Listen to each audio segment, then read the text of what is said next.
Hello everyone. चलिए आगे discuss करते हैं। और फंक्शन चैप्टर में हम लोगों ने मोर देन वन वाले जो क्वेश्चंस थे या यूँ कह लो एक्सरसाइज 3 वाले जो क्वेश्चंस थे उनको 12 नंबर तक कर लिया है ना। 12 क्वेश्चंस तक कर चुके हैं। चलिए नेक्स्ट देखिएगा 13 क्वेश्चन। और ये मोर देन वन वाले क्वेश्चन हैं जिनमें आपको एक या एक से ज़्यादा सही आंसर्स मिलेंगे। चलिए लिखा गया है कि f एक फंक्शन है जो a से b में डिफाइंड है। a से b में डिफाइंड है where set a contains 4 elements, set b contains 3 elements. Set a contains 4 elements, set a contains 4 elements, set a हो गया। Set b contains 3 elements. अच्छा एलिमेंट के नाम भी दे सकते हैं, मैंने ऐसे डॉट्स बना दिए। अच्छा ये एक फंक्शन f डिफाइन किया गया। Then number of functions defined from a to b which are not surjective is also equal to, मतलब पहले तो वो निकालो वो नंबर ऑफ फंक्शंस a से b में जो सर्जेक्टिव ना हो। ठीक है। अच्छा पहली बात हमें सर्जेक्टिव निकालना आता है। ठीक है ना, मतलब ऑन टू फंक्शंस। अच्छा सर्जेक्टिव बोलो ऑन टू बोलो एक ही बात होती है। तो number of onto functions या पहले टोटल फंक्शंस कितने आएंगे ये पता कर लो। Total number of functions from a to b है ना। a से b में टोटल कितने सेट्स होंगे ये पहले, सॉरी टोटल कितने फंक्शंस आएंगे ये बना लो। तो आई थिंक ये सभी को बनाना आता है। टोटल नंबर ऑफ फंक्शंस की बात करें, टोटल नंबर ऑफ फंक्शंस की अगर हम बात करें है ना। अच्छा वैसे टोटल निकाल रहा हूं, हालांकि पर डायरेक्ट वो फंक्शन बता सकते हैं जो इनटू हो, मतलब जो ऑन टू ना हो तो इनटू होता है। अच्छा चलो टोटल की बात कर लेते हैं। तो देखो फंक्शन बनाने के लिए क्या करना पड़ता है, ए के जो एलिमेंट्स है उनको बी के एलिमेंट से कनेक्ट करना होता है, मैप करना होता है। तो इस एलिमेंट को कनेक्ट करने के कितने ऑप्शन है, तो या तो इससे या तो इससे या तो इससे है ना। तो टोटल 3 ऑप्शन है। सेम इसके लिए भी 3 ऑप्शन आएंगे क्योंकि ये जिससे कनेक्ट हो गया ये भी उससे कनेक्ट हो सकता है। ठीक है ना। तो सबके लिए 3 3 3 3 आ जाएंगे। तो टोटल कितना हो जाएंगे 3 इंटू 3 4 बार करेंगे। तो टोटल फंक्शंस पूछा होता तो 80 बनाते हैं।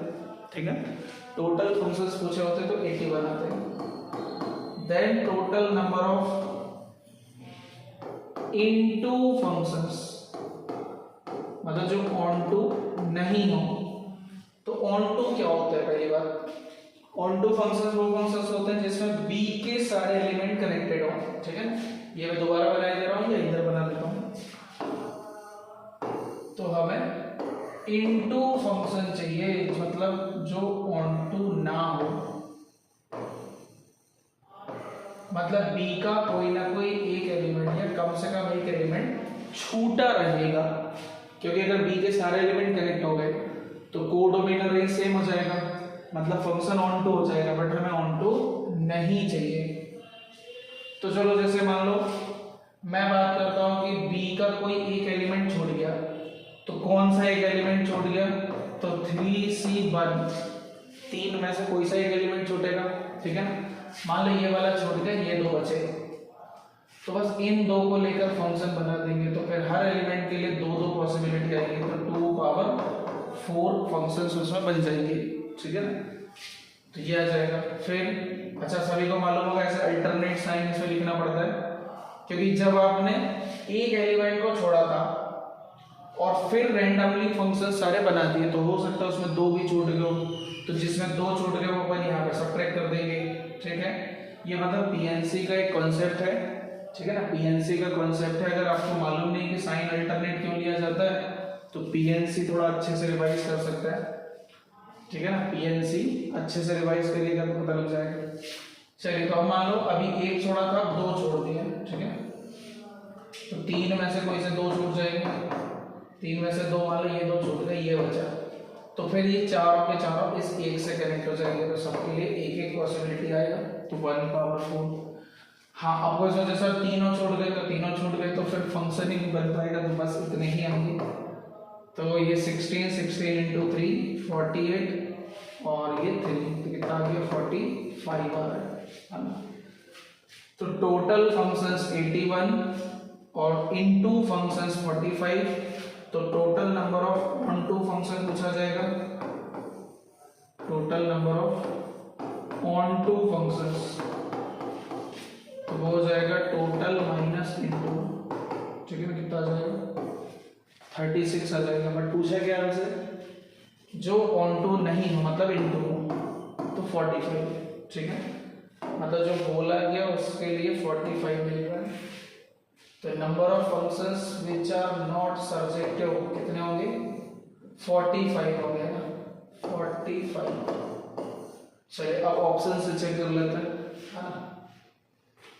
अभी ऑप्शन से चेक कर लो तो आ जाएगा ना। तो देखिए क्या लिखा है, नंबर ऑफ, पहला ऑप्शन है number of natural solutions of the equation, number of natural solutions of the equation है ना, ये हटा लो भैया ना, हटा लो, ये हमने कर लिया।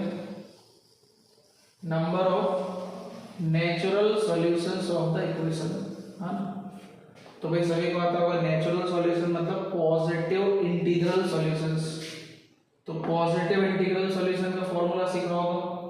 पॉजिटिव इंटीग्रल सॉल्यूशन का फॉर्मूला ऐसा होता है n-1c r-1, और नॉन नेगेटिव इंटीग्रल सॉल्यूशन तो वैसा होता है n+r-1c r-1, ठीक है। चलिए तो यहाँ पे इसका कितना आ जाएगा, तो n हो जाएगा 11, तो 11 - 1c r-1, r क्या होता है कितने टर्म है 3, तो 3 - 1 कितना हो गया 10c2 हो गया ना 10c2, और ये निकाल लेना 45 ही आएगा, वैल्यू निकाल सकते सभी। चलिए तो 45 से देखो पहला वाला मैच कर गया, ठीक है। हाँ दूसरा, number of ways in which 10 children can be divided into 2 groups, one containing 2 and other containing 8 children, मतलब 10 चिल्ड्रन है, उनको 2 ग्रुप में डिवाइड करना है, एक में जिसमें 2 होंगे और एक जिसमें 8 होंगे। तो ग्रुपिंग करना आती होगी, ठीक है ना, ग्रुपिंग या डिवीजन इसकी बात होती है। ग्रुपिंग कर रहे हैं ना, तो इसका डायरेक्ट ऐसा सीखा होगा 10 फैक्टोरियल अपॉन 2 फैक्टोरियल 8 फैक्टोरियल, है ना, सही है ना, 10 फैक्टोरियल अपॉन 2 फैक्टोरियल 8 फैक्टोरियल। या यूं बोल सकते हैं कि सर हमने पहले 10 में से 2 चिल्ड्रंस को सिलेक्ट किया, ठीक है, देन बचे 8 में से 8 को सिलेक्ट किया, तो ये जो लिखा है और ये जो लिखा है एक ही बात है, जिसका वैल्यू निकाल लेना 45 ही आएगा, है ना। चलिए तो सेकंड ऑप्शन भी सही है, क्लियर। थर्ड में क्या लिखा है, the number of ways in which 4 boys and 4 girls can be arranged alternately in a circle. चलिए तो इसको देखते हैं। 4 बॉयज 4 गर्ल्स है जिनको सर्कल में बिठाना है और अल्टरनेटली बिठाना है। तो पहले चलो बॉयज को बिठाए, B1 B2 B3 B4, तो 4 बॉयज को एक सर्कल में बिठाने के 3 फैक्टोरियल तरीके हो सकता है, और बीच में जो गैप बचेंगे उनमें गर्ल्स को बिठा देना, तो अल्टरनेटली हो जाएगा। तो 4 गैप में 4 गर्ल्स, 4 फैक्टोरियल तरीके। तो ये वाला वैल्यू तो देख लेना 45 नहीं आएगा, तो ये ऑप्शन गलत होगा, है ना, ये दोनों सही कर दिया, ठीक। डी वाले में देखिएगा क्या लिखा है, डी ऑप्शन को चेक करते हैं। Total number of divisors of number 3600, total number of divisors कितने होंगे इसके, तो पहले तरह से लिख लो, 36 को लिख सकते हैं 9 × 4 और 100 को 10 का स्क्वायर, तो 3 का स्क्वायर 2 का स्क्वायर, मतलब प्राइम फैक्टराइजेशन करना है, और 10 स्क्वायर ऐसे लिख दिया, तो आ गया 2 पावर 4 3 पावर 2 5 पावर 2, मतलब जो 3600 है हमने उसका प्राइम फैक्टराइजेशन कर लिया। अब टोटल नंबर ऑफ डिवाइजर्स के लिए क्या करते हैं,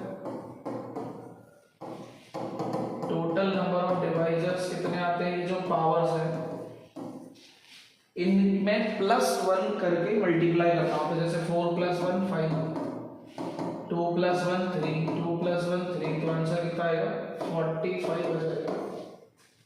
हाँ चलिए, तो ये ऑप्शन में 45 मैच कर गया, है ना। मतलब जिन जिन का आंसर 45 आएगा वो सही ऑप्शन है, ठीक है ना, क्लियर है। हाँ, और ये भाई ऑन टू फंक्शन और इनटू फंक्शन कैसे निकालते हैं ध्यान रखिएगा। इनटू पूछा था तो वो तो डायरेक्ट आ रहा है, कभी अगर ऑन टू पूछा जाएगा ना तो भी ऐसे ही करना है, टोटल में से इनटू फंक्शंस माइनस कर दो, और इनटू कैसे निकालना है वो ये है। हाँ चलिए नेक्स्ट, अगला क्वेश्चन देखिएगा 14th वाला। इसमें फंक्शन f है जो कि -∞ से ∞ से लेकर इस इंटरवल में डिफाइन है।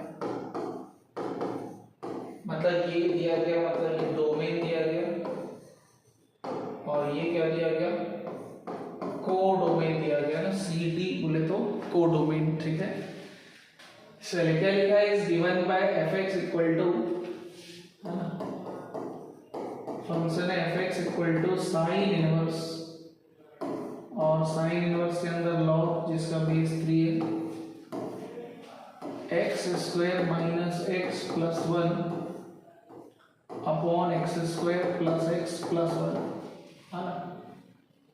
देन अब अगर ये हमारा fx है तो कौन कौन से ऑप्शन सही हैं ये बताना है, ठीक है, कौन कौन से ऑप्शन सही हैं ये हमें बताना है। चलिए देखिएगा, अच्छा क्वेश्चन तो दिख रहा है भाई सभी को, तो और बड़ा कर सकता है, जैसे दिख रहा होगा, है ना।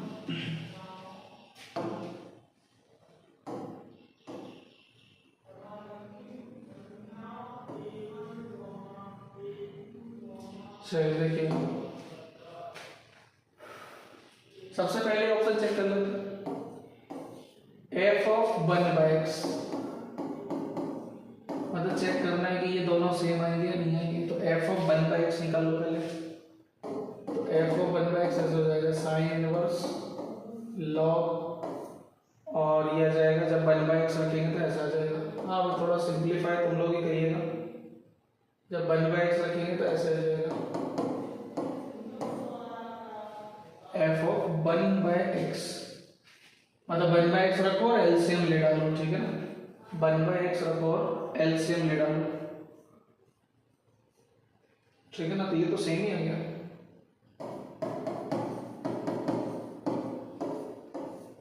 ठीक है, ये f ऑफ 1/x है। फिर माइनस f ऑफ -x क्या आएगा, मतलब LHS चेक कर ले कितना आ रहा है, अभी RHS चेक कर लो इसका, तो माइनस साइन इनवर्स फिर लॉग, और इसकी जगह -x करना है, तो हो जाएगा x² + x + 1 upon x² - x + 1, ऐसा। चलिए फिर ये जो लॉग के अंदर वाली क्वांटिटी है इसका रेसिप्रोकल कर दिया, ठीक है, तो पावर -1 पावर आगे आ जाएगी, माइनस माइनस कैंसिल हो जाएगा, तो sine inverse log x² - x + 1 upon x² + x + 1, है ना। चलिए तो देख पा रहे होगे ये और ये सेम आ रहा है, ठीक है ना, तो पहला ऑप्शन सही है, पहला ऑप्शन सही है।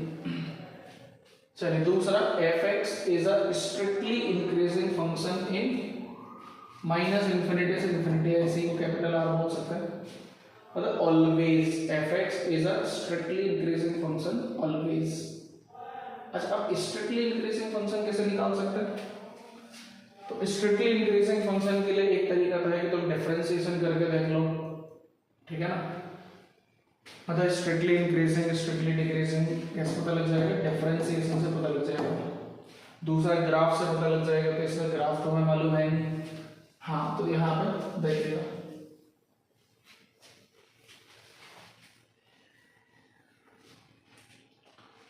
अच्छा तीसरा यहाँ पे सर्जेक्टिव पूछा है, तो सर्जेक्टिव के लिए पता होगा तो हमें रेंज निकालना पड़ेगा, वो तो आ जाएगा, ठीक है, पहले डिफरेंशिएशन कर लो। अब तो क्या आएगा, 12 को √1 -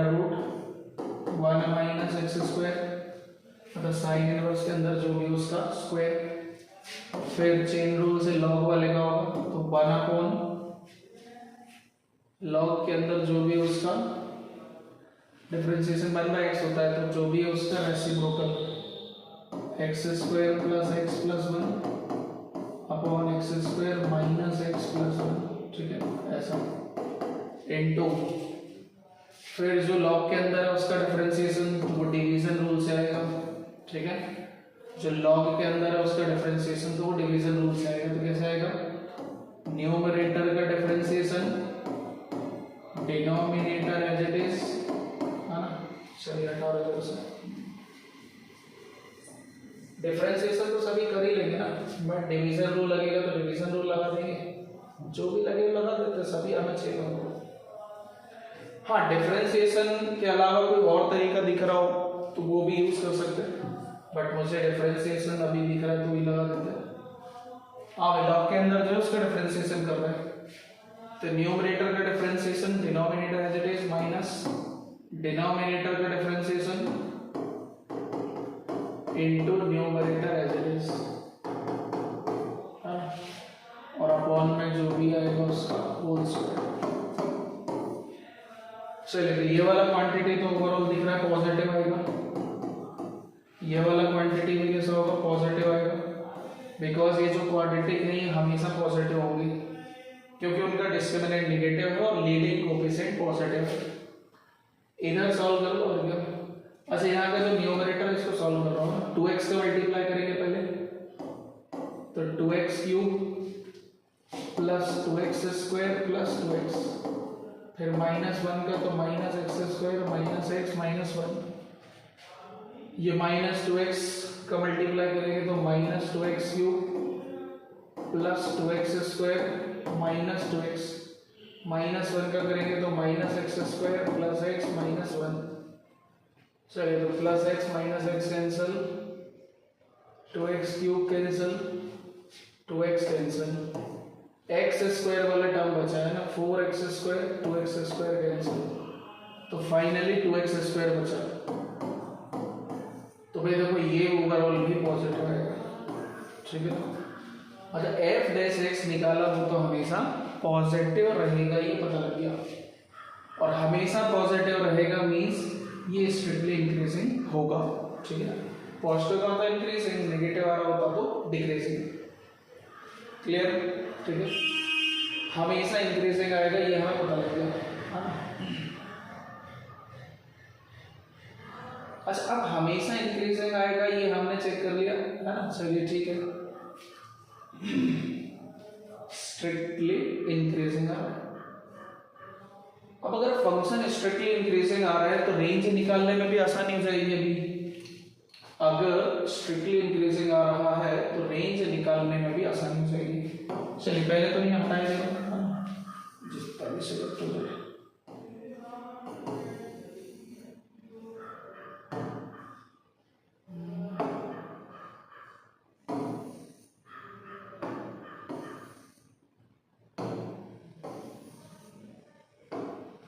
चलिए देखिएगा,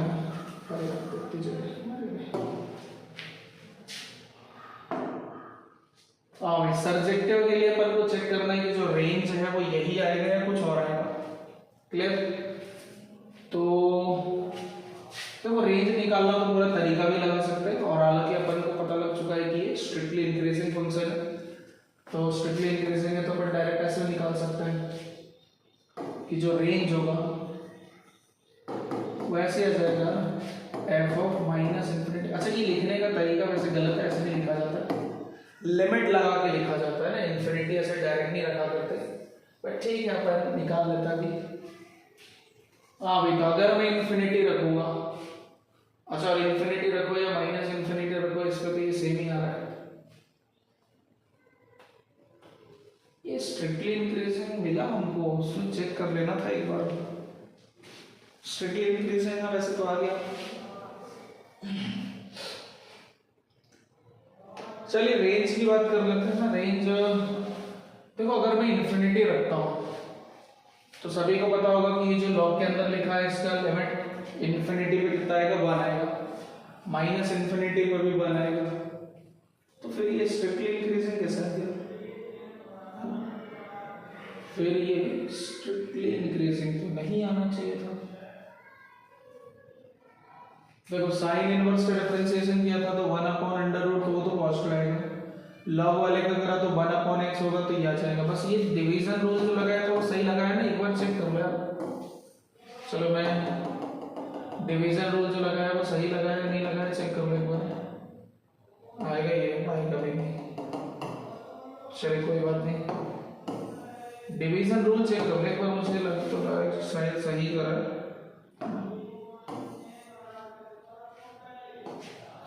देखिए तो चलो मैं कर दे रहा हूँ एक बार फिर से। ऐसे होता है न्यूमरेटर का differentiation, denominator as it is minus denominator का differentiation numerator as it is, और अपॉन में डिनोमिनेटर का होल स्क्वायर, तो उससे तो फर्क पड़ेगा नहीं। देखो 2x का मल्टीप्लाई एक्स स्क्वायर और 1 में करूंगा, जो भी आएगा वही सेम यहाँ से आएगा और कट जाएगा, है ना।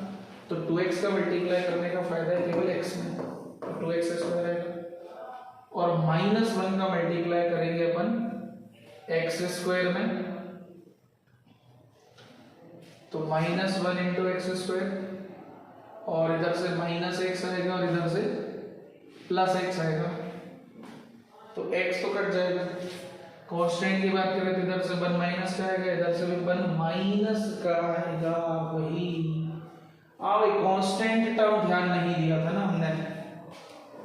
देखो ना -1 बनेगा और ये -1 बनेगा, -2 आएगा ना। थोड़ा हाँ कैलकुलेशन ठीक कर लीजिएगा। तो एक्स स्क्वायर -1 हो जाएगा, मतलब x -1 इंटू एक्स +1 हो जाएगा।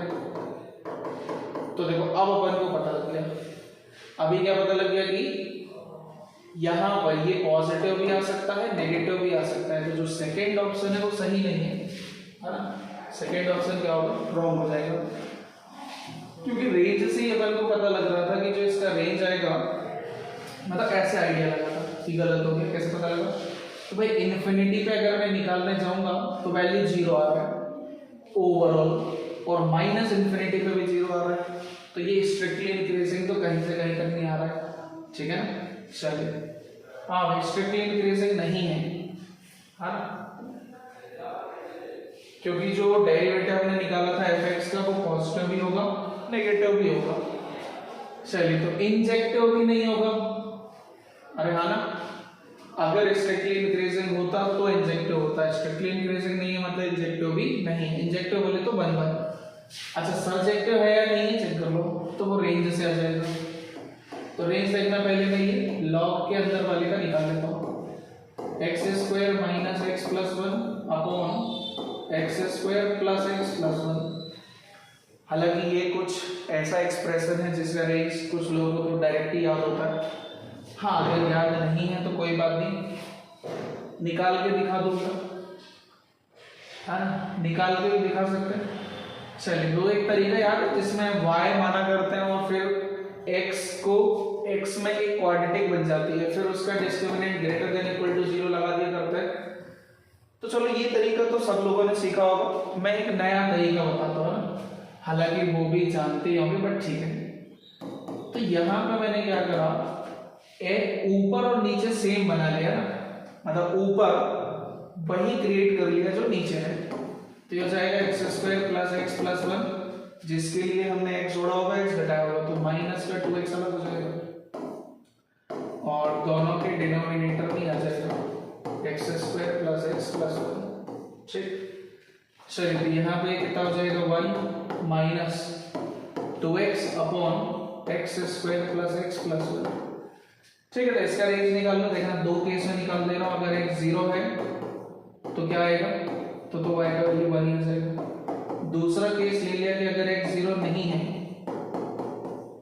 अच्छा अगर x 0 नहीं है तो देखना ये मैं ऐसे लिख सकता हूँ, इधर ऊपर नीचे x से डिवाइड कर दिया, तो ये x 1/x और 1, ठीक है ना, ऐसा।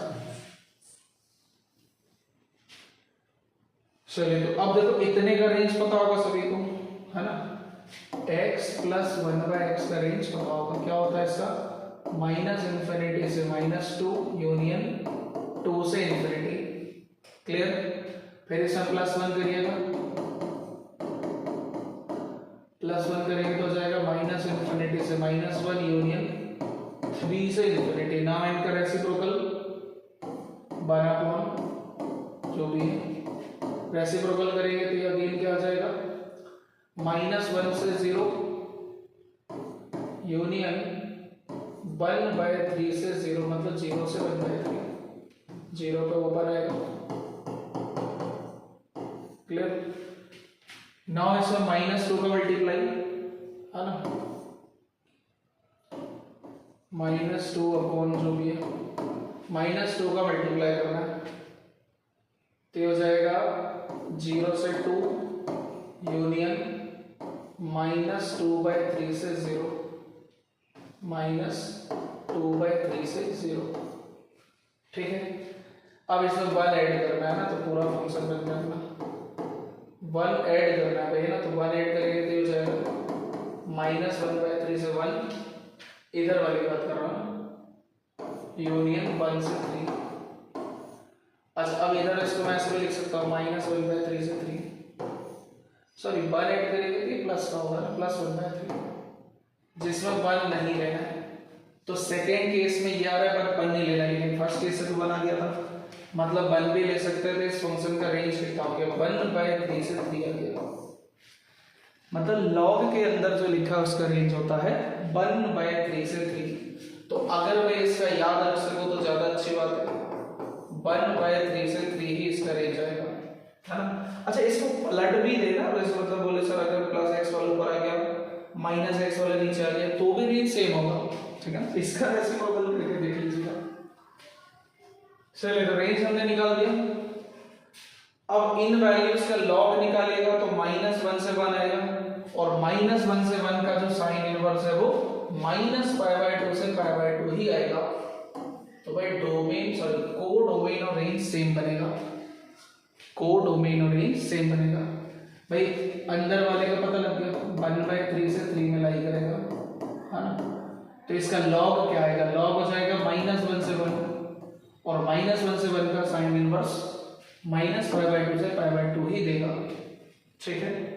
चलिए, तो इसका जो आंसर है वो ऐसा है। देखो, हाँ वही बोला, तो देखो कैलकुलेशन थोड़ा गड़बड़ हो सकती है, तो चेक करते रहिएगा। हाँ भाई, 15th वाले में क्या लिखा है, f एक फंक्शन है जिसके लिए डोमेन है R और को डोमेन है 1 से infinity, is a quadratic surjective function. f जो है वो क्वाड्रेटिक है और सर्जेक्टिव फंक्शन है। सर्जेक्टिव बोले तो ऑनटू, जिसका कोडोमेन और ये सेम होता है। फिर लिखा है f(2 + x) = f(2 - x)। इसका मतलब क्या होता है कि जो फंक्शन है वो x = 2 के अबाउट सिमेट्रिक है। तो क्वाड्रेटिक है तो देखो या तो ऐसा बनेगा या तो ऐसा बनेगा, और जो x ये वाली लाइन है ये हो गया x = 2, क्योंकि x = 2 के अबाउट सिमेट्रिक लेना है, ठीक। चलिए, देन क्या बोले, f(1 2 दे रखा है, 1 पे इसका वैल्यू 2 है। फिर एक दूसरा फंक्शन है g, जो कि इस तरीके से डिफाइन किया गया, जिसके लिए डोमेन को डोमेन क्या लेना है वो हमें दे रखा है ना। चलिए, then which of the following, अच्छा एक और मिला, g of ln x is equal to fx, है ना। अच्छा, g of ln x is equal to f of log x है। The value of f of 3 है ना, ये सब अपन को फिर बताना है।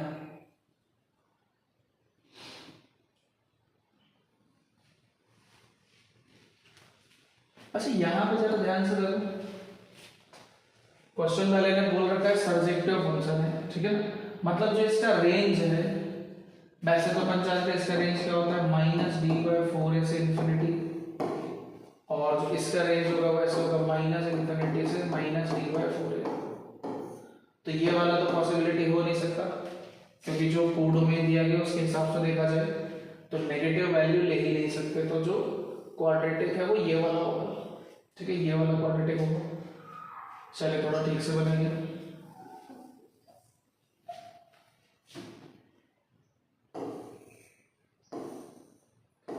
ये वाला x इक्वल टू 2 है, क्योंकि x इक्वल टू 2 के अबाउट सिमेट्रिक है, ये लाइन ऑफ सिमेट्री है। अब यहाँ पे जरा ध्यान दो, सर्जेक्टिव है मतलब यही क्या होगा, रेंज होगा। तो रेंज के लिए मिनिमम वैल्यू 1 दिख रहा है, तो मिनिमम तो यहीं पर आएगा। तो ये वाला पॉइंट कितना हो गया, 2,1 हो गया, मतलब 2 पर इसका वैल्यू 1 आएगा, है ना, 2 पर इसका वैल्यू 1 आएगा। और f(1) हमें 2 दे रखा है, मतलब 1,2 और 2,1 दोनों ही इस पर लाई करेंगे, ये जो ग्राफ। अच्छा, तो मैं फंक्शन को क्या ले सकता हूँ, जैसे मुझे ये आइडिया लग चुका है कि जो हमारा फंक्शन है वो x - 2 के अबाउट सिमेट्रिक है, तो ऐसे लिख सकते हैं x - 2 के अबाउट सिमेट्रिक है, तो x - 2 का होल स्क्वायर तो लिख ही सकता है। एक्स स्क्वायर का लीडिंग कोएफिशिएंट क्या आएगा वो हमें मालूम नहीं, तो उसके लिए a लिख दिया। और कांस्टेंट टर्म एग्जैक्टली क्या होगा, उसके लिए कुछ और ले लो, b ले लो। मतलब जो fx है, जो क्वाड्रेटिक फंक्शन है, वो इस तरीके से लेके चल सकता है ना। और 1 पे इसका वैल्यू 2 आना चाहिए, तो f(1) जो है वो 2 बनना चाहिए। तो 1 रखा तो क्या आ जाएगा, a + b, और 2 पर 1 आना चाहिए, 2 पर कितना आना चाहिए, 1 आना चाहिए। तो 2 रखेंगे तो ये b आ जाएगा। तो लो, b का वैल्यू 1 हो गया, तो a का वैल्यू भी 1 हो गया। तो हेंस fx क्या हो गया, fx आ गया x - 2 का होल स्क्वायर प्लस 1, ठीक है ना। तो जो क्वाड्रेटिक फंक्शन है वही हमें पता लग गया, है ना, जो क्वाड्रेटिक फंक्शन है वो हमें पता लग गया। अच्छा, gx निकालना चाहें तो अब तो वो भी आ जाएगा। अच्छा देखो, g ऑफ ln x अगर fx है तो g ऑफ t क्या होगा, ln x को t रखा है तो x को क्या रख सकते हैं, e पावर t, तो f of e power t, ठीक है। और ये ऐसे लिखा रहेगा, तो g ऑफ x क्या होगा, f of e power x होगा। तो gx क्या आ जाएगा, e पावर x - 2 का होल स्क्वायर प्लस 1, ये gx आ गया, है ना। तो बस अभी वैल्यू बता सकते हैं, f ऑफ 3 का वैल्यू पूछा है ना फर्स्ट ऑप्शन में, तो f ऑफ 3 निकाल लेना, 3 रखिएगा तो 1 + 1 2 आ जाएगा ना, तो ये ऑप्शन सही है, f ऑफ 3 का वैल्यू 2 आ जाएगा। फिर g इनवर्स x पूछा है, निकाल लो भाई, निकाल लो। तो gx हमें मिल चुका है ना, g इनवर्स निकाल लेंगे।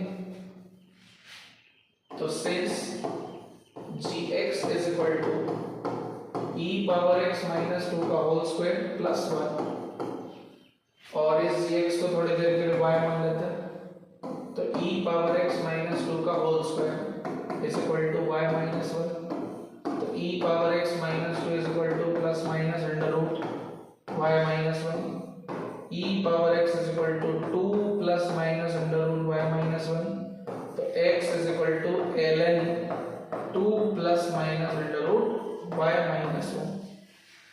अच्छा, अब ये जो x है, ठीक है ना, अब यहाँ पे ये हमको दे रखा है ना g के लिए, देखो मतलब g के लिए डोमेन ये रहा -∞ से log 2, और रेंज ये रहा 1 से 5, ठीक है। तो अगर मैं इनवर्स की बात करूं तो जस्ट उल्टा हो जाएगा, ये डोमेन हो जाएगा और ये रेंज हो जाएगा -∞ से log 2। कहने का मतलब ये है ना। अच्छा, ये क्या आ गया, x आ गया, मतलब f inverse sorry g inverse y आ गया, हाँ। चलिए हटा दें। अच्छा, अगली बार अपन क्या करेंगे, इनके लिए थोड़ा 2-2 स्लाइड रख दिया करेंगे ना, जगह कम पड़ जाती है। तो ये f इनवर्स y आ गया, सॉरी g इनवर्स y आ गया, g इनवर्स y आ गया। तो g इनवर्स x क्या हो जाएगा, तो हो जाएगा ln 2 plus minus under root x - 1। अच्छा, अब इधर प्लस आएगा या माइनस आएगा, दोनों तो हो नहीं सकता। तो देखो, g इनवर्स के लिए डोमेन ये रहा और रेंज ये रहा, है ना। तो कहने का मतलब जो वैल्यू है g इनवर्स x का जो वैल्यू है वो ln 2 से छोटा होना चाहिए। तो भाई ln 2 से छोटा कब होगा, जब हम इधर माइनस साइन लेंगे, ठीक है, तो लॉग पता लग गया, G इनवर्स x ऐसा होना चाहिए, ठीक है। तो माइनस वाला सही है, प्लस वाला गलत है। क्लियर। और अगला क्या पूछा है, the sum of values of x satisfying the equation fx equal to 5। तो आप fx इक्वल टू 5 रखो, x निकालो और उनका सम चेक करो, है ना। चलिए, तो fx इक्वल टू 5 रखेंगे तो क्या आएगा, x माइनस 2 का whole square is equal to 4, x minus 2 is equal to plus minus 2, तो x इज इक्वल टू 0 और 4, है ना। तो इन दोनों का सम क्या आएगा, 4 ही आएगा। हाँ भाई, तो 3 ऑप्शन सही है ना, A, B और D। क्लियर। चलिए, कौन कौन हो गया, 13th वाला हो गया, 14th हो गया, 15 हो गया, ठीक है। चलिए, बाकी का अगली क्लास में करते हैं, है ना। इतना नोट कर लीजिएगा।